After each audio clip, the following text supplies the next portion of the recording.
राधे राधे। जय श्री कृष्णा। आप सभी को मकर संक्रांति की बहुत बहुत शुभकामनाएं। आज की इस वीडियो में हम सुनते हैं मकर संक्रांति के दिन सुने जाने वाली सभी कहानियां। इसलिए सबसे पहले सुनते हैं धर्मराज जी की कहानी, जिसका नियम मकर संक्रांति के दिन से लिया जाता है। मकर संक्रांति के दिन से शुरू करके धर्मराज जी की कहानी पूरे साल तक सुनी जाती है और फिर अगली मकर संक्रांति आने पर उद्यापन किया जाता है।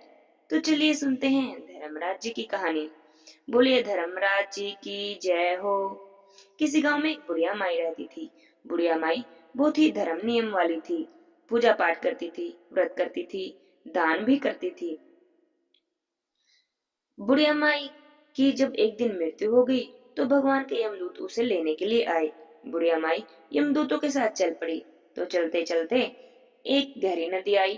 तो यमदूत बोले, माई क्या तूने गाय का दान किया है? तो बुढ़िया माई ने यमदूत की बात सुनी और मन ही मन गौ माता का ध्यान किया। ध्यान करते ही गौ माता तुरंत उनके सामने आ गई। तो बुढ़िया माई ने गौ माता की पूंछ पकड़ ली और नदी पार कर ली। बुढ़िया माई यमदूतों के साथ आगे बढ़ी। चलते ही मार्ग में काले कुत्ते आ गए। वे बुढ़िया माई पर भौंकने लगे। तब यमदूतों ने फिर से कहा, बुढ़िया माई क्या तुमने कुत्ते को रोटी दी है? तब बुढ़िया माई ने मन ही मन कुत्तों का ध्यान किया तो वे भी सारे रास्ता छोड़कर चले गए। बुढ़िया माई फिर आगे बढ़ गई तो रास्ते में कौवों ने उनके सिर पर चोंच मारना शुरू कर दिया। जब ऐसा होने लगा तो यमदूतों ने कहा कि क्या तुमने ब्राह्मण की बेटी को सिर में तेल लगाने को दिया था कि नहीं? बुढ़िया माई ने ब्राह्मण की बेटी का ध्यान किया तो कौवों ने चोंच मारनी बंद कर दी।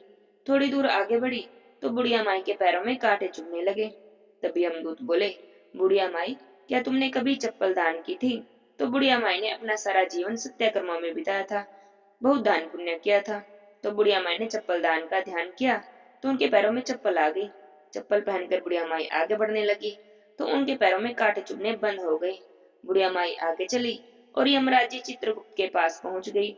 चित्रगुप्त जी बुढ़िया माई के जीवन का लेखा जोखा देखने लगे तो कहने लगे, यमराज जी बुढ़िया माई ने दान पुण्य तो बहुत किया है, लेकिन धर्मराज जी के नाम का कुछ भी नहीं किया, इसलिए इनके आगे के सारे द्वार बंद हैं। सारी बातें सुनने के बाद बुढ़िया माई कहने लगी कि आप मुझे वापस धरती पर भेज दो।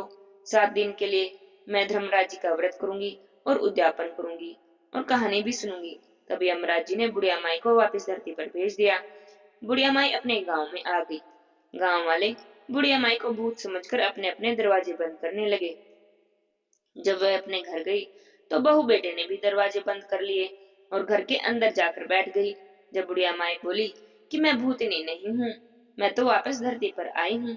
7 दिन के लिए 7 दिन तक धर्मराज जी का व्रत करूंगी, उद्यापन करूंगी और कहानी सुनूंगी, जिससे कि मुझे परलोक में जगह मिल जाए।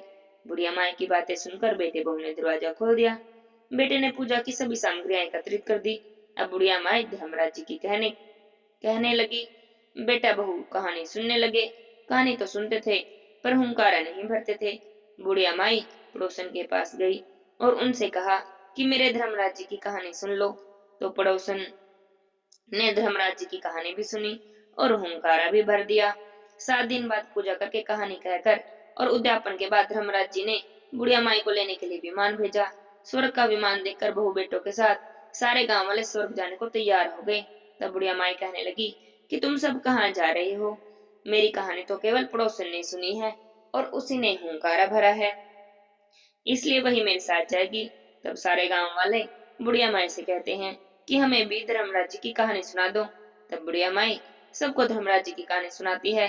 कहानी सुनने के बाद सभी गांव वाले उसी विमान में बैठकर बुढ़िया माई के साथ स्वर्ग को जाते हैं। सभी को आया हुआ देखकर धर्मराज जी कहते हैं कि मैंने तो विमान केवल बुढ़िया माई के लिए भेजा था, ये सारे गांव वाले कहाँ आ गए?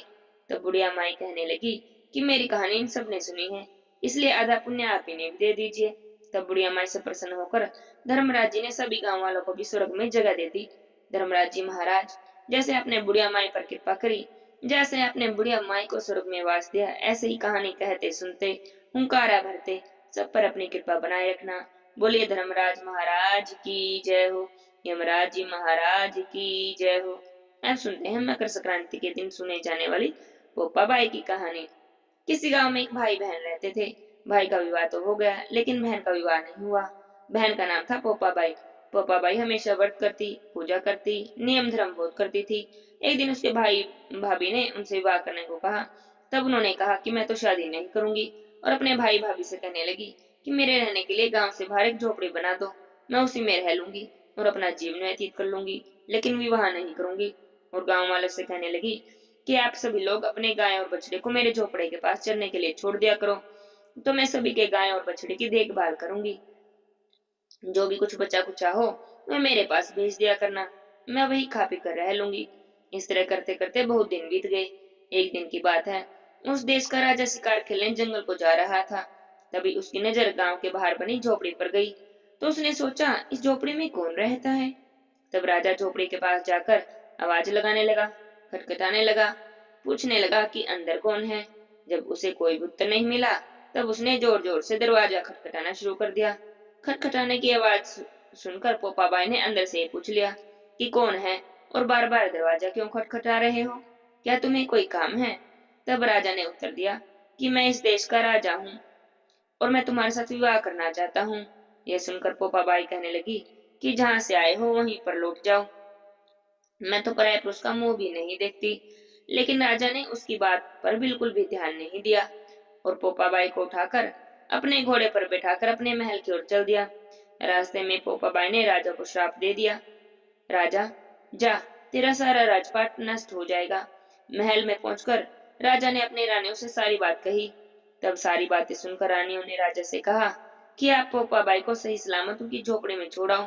तब रानियों के कहने के अनुसार पोपाबाई को राजा उनकी झोपड़ी पर छोड़ने के लिए चल पड़ा। रास्ते में पाप की नदी आई, राजा तो उसमें डूब गया। पोपाबाई मृत्यु के बाद धर्मराज जी के दरबार में पहुंची। वहां धर्मराज जी ने उन्हें स्वर्ग का आवास दे दिया। बोलिए पोपाबाई की जय हो। किसी गांव में एक सेठ सेठानी की मृत्यु हुई। जब वे दोनों स्वर्गलोक को गए, लेकिन उन्होंने देखा कि स्वर्ग का दरवाजा तो बंद था। तब दोनों ने धर्मराज जी से स्वर्ग का दरवाजा खोलने के लिए विनती की। तब धर्मराज जी कहने लगे कि इस द्वार पर तो पोपाबाई का राज है। सेठ सेठानी बोले कि हम तो पोपाबाई को नहीं जानते। तब धर्मराज जी कहने लगे कि मैं तुम दोनों को 7 दिन के लिए वापस धरती लोक में भेजता हूँ। वहां जाकर 8 खोपरे में राई भरकर 5 कपड़ा ऊपर रखकर पोपाबाई की कहानी सुनना और उद्यापन करना, और इस प्रकार कहना कि राज है पोपाबाई का, लेखा लेगी राई राई का। दोनों सेठ सेठानी वापस धरती पर आ जाते हैं और 8 खोपरे में राई भरकर 5 कपड़े ऊपर रखकर पोपाबाई की कहानी सुनते हैं, उद्यापन करते हैं, फिर वापस स्वर्ग में जाते हैं। तब उन्हें स्वर्ग के दरवाजे खुले मिलते हैं। बोलिए पोपाबाई की जय हो। अब सुनते हैं सूर्य भगवान की कहानी। बोले सूर्य नारायण भगवान की जय हो। बहुत समय पहले की बात है, किसी गांव में एक बुढ़िया माई रहती थी। बुढ़िया माई भगवान सूर्य नारायण की भक्त थी। हर रविवार को भगवान सूर्य नारायण की पूजा करती और रविवार का व्रत करती। रविवार के दिन सूर्योदय से पहले ही उठ जाती, स्नान आदि करती और अपने आंगन को अच्छी तरह से गाय के गोबर से लिपती, और उसके बाद भगवान सूर्य नारायण की पूजा करते हुए रविवार की व्रत कथा सुनती, सूर्य भगवान को भोग लगाती और फिर शाम के समय एक समय भोजन करती। बुढ़िया माई भक्ति भाव से भगवान बहुत प्रसन्न थे। सूर्य भगवान की कृपा से बुढ़िया माई को कोई चिंता नहीं थी, कोई कष्ट भी नहीं था। धीरे धीरे सूर्य भगवान की कृपा से बुढ़िया माई का घर धन और धान्य से भरने लगा। बुढ़िया माई सुखी होने लगी। लेकिन जब कोई सुखी होता है तो पड़ोसी तो जलने ही लगते हैं। बुढ़िया माई के घर में सब तरह की सुख सुविधाएं देखकर पड़ोसन उससे जलने लगी। बुढ़िया माई के पास खुद की तो कोई गाय थी ही नहीं, इसलिए रविवार के दिन पूजा करने के लिए जब आंगन लिपती तो पड़ोसन की गाय का गोबर ले आती। तो पड़ोसन ने एक दिन सोचा, अगर मैं गाय अपने अंदर बांध लूं तो ना तो बुढ़िया माई को गोबर मिलेगा, फिर देखती हूँ कि कैसी पूजा करेगी। तो ऐसा सोचकर पड़ोसन ने अपनी गाय को घर के अंदर बांध लिया। रविवार का दिन था। बुढ़िया माई गोबर लेने गई तो देखा कि गाय नहीं है। उसने दरवाजा खटखटाया। पड़ोसन घर में ही थी लेकिन कुछ नहीं बोली। तो उस दिन बुढ़िया माई को गोबर नहीं मिला। गोबर न मिलने के कारण बुढ़िया माई आंगन न लीप पाई, और ना आंगन न लीप पाने के कारण बुढ़िया माई ने कुछ भी नहीं किया, ना ही पूजा की, ना ही सूर्य भगवान को भोग लगाया, ना ही खुद भोजन किया। ऐसे ही भूखी प्यासी सो गई। सूर्य नारायण भगवान ने बुढ़िया माई को कष्ट में देखा तो सोचने लगे कि मुझे तो बुढ़िया माई के कष्ट को दूर करना चाहिए, नहीं तो मेरी पूजा कौन करेगा। तो भगवान बुढ़िया माई के सपने में आए और कहने लगे, बुढ़िया माई, आज भोजन क्यों नहीं किया? क्यों ऐसे भूखे प्यासी पड़ी है? तो बुढ़िया माई बोली, भगवान, आपको तो सब पता ही है, मेरा तो रविवार के व्रत का नियम है। मैं गाय का गोबर लाती हूँ, उसे आंग लेपती हूँ और फिर पूजा करती हूँ। आज मुझे गाय का गोबर नहीं मिला, तो ना ही तो मेरा आंग लिपा और ना ही मैंने पूजा की। ना पूजा की तो भोग भी नहीं लगाया, और भोग लगाए बिना भला मैं भोजन कैसे कर लेती? इसलिए भूखी प्यासी पड़ी हूँ। अब सूर्यनारायण भगवान बोले कि बुढ़िया माई, अब तो किसी बात की चिंता ना कर। देख, तेरे आंगन में तेरी गोरी गाय और गोरा बछड़ा बंध रहे हैं। अब बुढ़िया माई सुबह उठी तो अपने घर के आंगन में गोरी गाय और गोरे बछड़े को देखकर तो बुढ़िया माई बड़ी खुश हो गई। उसने जल्दी से चारा लाकर गाय को खिलाया। उसके बाद बुढ़िया माई तो अपने घर के कामों में लग गई। पड़ोसन ने बुढ़िया माई के आंगन में बंधी सुंदर गाय और बछड़े को देखा। वह तो ईर्ष्या के कारण पूरी तरह से जल भून गई। तभी गाय ने सोने का गोबर कर दिया। सोने को गोबर को देखकर तो पड़ोसन बड़ी हैरान हुई। उसने तो बुढ़िया माई को कुछ नहीं बताया और देखा कि आसपास बुढ़िया माई कहीं है तो नहीं। तो उसने सोने का गोबर उठा लिया और अपने घर ले गई और अपनी गाय का गोबर लाकर गाय के पास रख दिया। सोने के गोबर से पड़ोसन थोड़े ही दिनों में बड़ी धनवान होने लगी। अब बुढ़िया माई रोज अपनी गाय के गोबर से आंगन लीपती, सूर्यनारायण भगवान की पूजा करती और व्रत करती। इससे बुढ़िया माई भी बड़ी प्रसन्न रहने लगी। बुढ़िया माई को तो सोने के गोबर के बारे में कुछ पता ही नहीं था। वो तो बस पहले की तरह ही रविवार को सूर्यदेव का व्रत करती और कथा सुनती रही।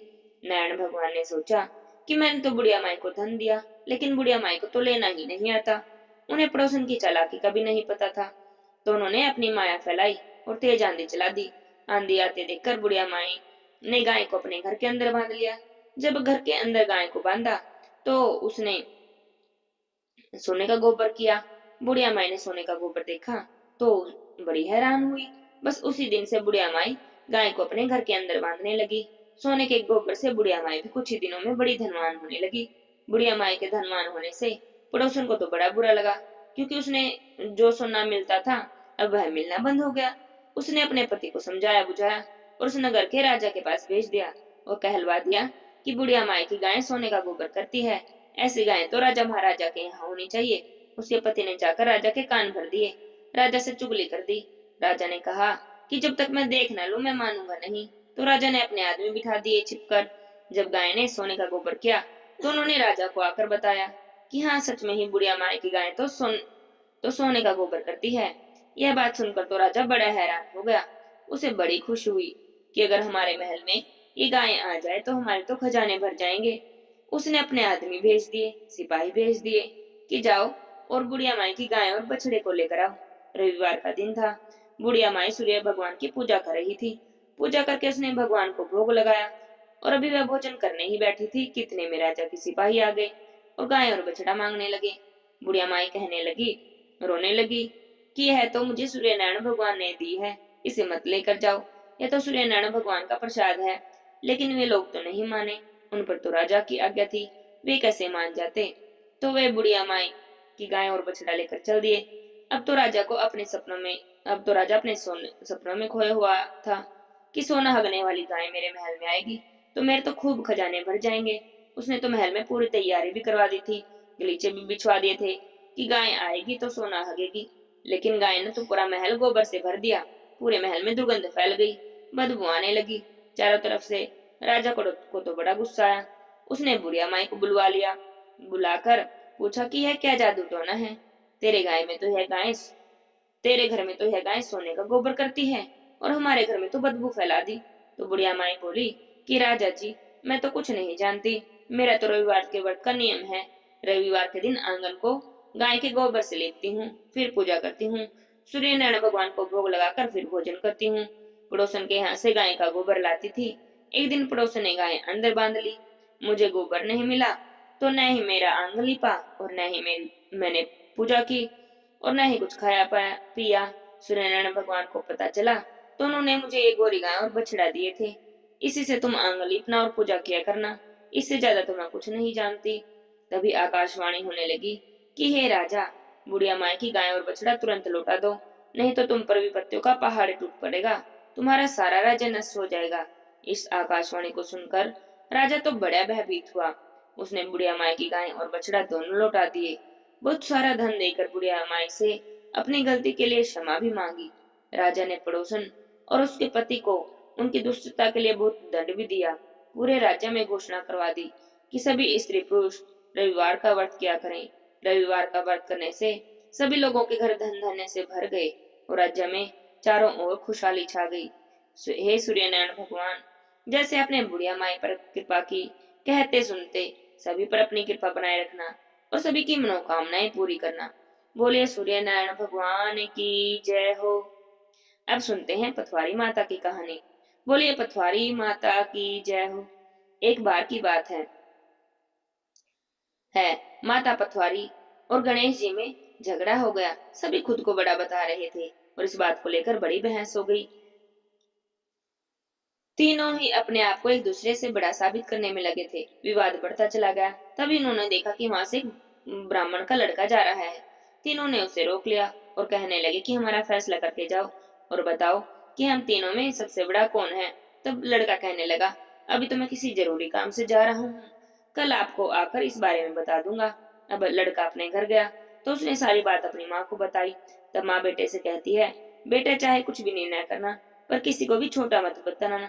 अब अगले दिन लड़का पाल माता, पथवारी माता और गणेश जी के पास पहुंचा और कहता है, पाल माता, आप तो हर व्यक्ति से बड़ी हो। सभी व्यक्ति आते हैं, स्नान दान करते हैं और जाते समय आपको पैर की ठोकर दे जाते हैं, फिर भी आप किसी पर नाराज नहीं होती। लड़का पथवारी माता से बोला, हे पथवारी माता, आप भी बड़ी हो, क्योंकि चाहे कोई भी व्यक्ति कितना भी तीर्थ कर ले, कितने भी धर्म कर्म कर ले, धर्म करके काम करके वापस आने पर जब तक आपकी पूजा नहीं करता तब तक उसका कोई भी काम पूरा नहीं होता, इसलिए आप भी बड़ी हो। फिर गणेश जी से कहने लगा, हे गणेश जी भगवान, आप ही तो, आप भी सबसे बड़े हो, क्योंकि सभी तो देवताओं से पहले पूजनीय आप ही हो। आपका ध्यान के बिना तो कोई भी काम सिद्ध नहीं होता। उस लड़के की बातें सुनकर तीनों प्रसन्न होने गए और कहने लगे, तुमने तो बड़ी ही चतुराई से हम तीनों को ही बड़ा बना दिया।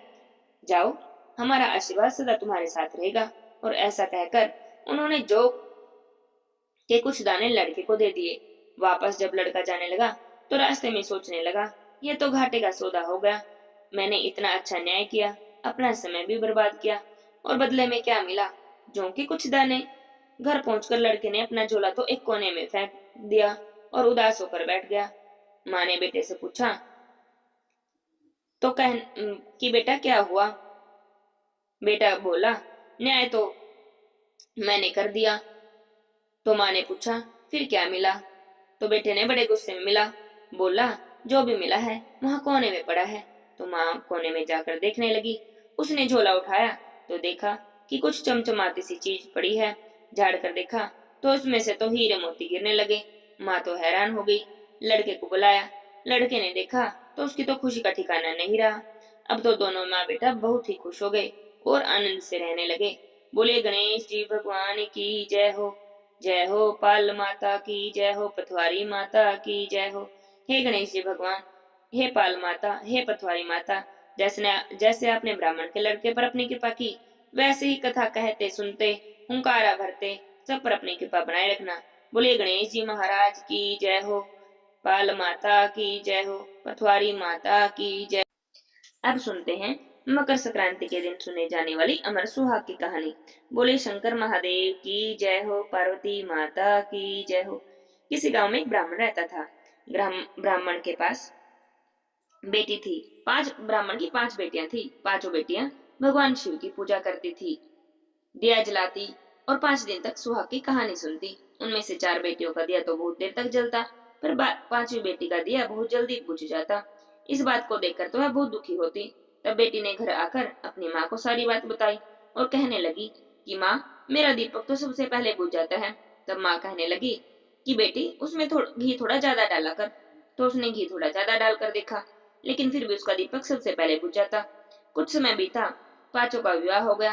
चारों बेटियों के घर में तो बहुत धन था, लेकिन 5वीं बेटी का पति रोज कमा कर लाता और खाता। इसी तरह उनके दिन कट रहे थे। फिर भी वह बहुत संतोष रखती और अपना नसीब मानकर दिन काटती रहती। एक दिन की बात है, 5वीं बेटी का पति थोड़ी सी लकड़ियां काट कर बेचने को गया। जब उसकी पत्नी ने पूछा कि आज आप इतनी कम लकड़ी क्यों लाए हो, तब उसने कहा, कि आज मेरी तबीयत कुछ सही नहीं है। तब पांचवी बेटी कहने लगी, कोई बात नहीं, आप आराम कर लो। अगले दिन जब उसका पति जंगल में लकड़ी काटने जाने लगा तो बोली कि मैं भी आपके साथ चलूंगी। दोनों साथ चल दिए। अब थोड़ी सी ही लकड़ियां काटी थी कि उसके पति की तो तबीयत खराब होने लगी और वह बेहोश होकर गिर पड़ा। जंगल में दूर दूर तक कोई भी नहीं दिखाई दे रहा था। अब ना तो वह उसे अपने साथ ले जा सकती, क्योंकि वह उठा तो नहीं सकती थी, और ना ही वहां उसको छोड़कर जा सकती थी। तब उसने पति का सिर अपनी गोदी में रख लिया और जोर जोर से रोने लगी, और रोते रोते कहने लगी कि मैंने ऐसा कौन सा पाप किया है जो मेरे पति नहीं उठ रहे हैं। उसी समय शंकर महादेव जी और पार्वती जी पृथ्वी पर भ्रमण करने के लिए आए थे। उसे देखकर पार्वती जी बोली, देखे तो इसके साथ कितना बुरा हुआ है, हमें इसकी मदद करनी चाहिए। तब दोनों उसके पास गए और उसका हालचाल पूछा तो उसने सारी बात बता दी। तब सारी बात सुनकर महादेव जी बोले कि तुम उसे लेकर घर क्यों नहीं जाती हो, यह तो मर चुका है।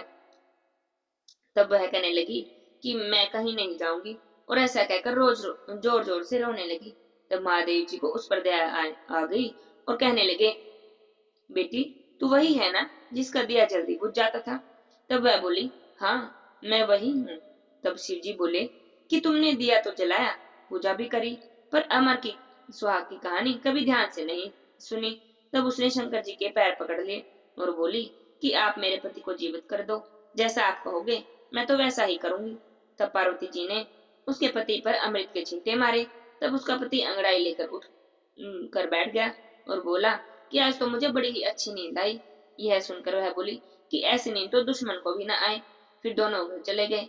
घर जाने से पहले उस लड़की ने अमर सुहाग के उद्यापन की विधि के बारे में पूछा तो महादेव जी बोले, 5 कटोरियां, 5 चूड़े, मोली, सिंदूर, बिंदी, काजल, ब्लाउज के पीस के साथ श्रद्धानुसार सुहाग का सामान, रुपए 5 कटोरों पर रखकर मंदिर में चढ़ा दो या ब्राह्मण को दे दो। एक कटोरे में सभी सुहाग का सामान, ब्लाउज पीस महादेव जी के मंदिर में चढ़ाओ। एक स्टील के दीपक में घी और बाती लगाकर महादेव जी के आगे ज्योत जलाओ। बची हुई 4 कटोरी अपनी बहन बेटियों, सास, ननद, जेठानी या ब्राह्मणी को दे दो। इस विधि से उस बेटी के ने अमर सुहाग की कहानी सुनी और उद्यापन किया। उस दिन से उसकी सारी परेशानियां दूर हो गई। उसके घर में खूब ठाट बाट हो गई। उसे संतान का सुख मिला।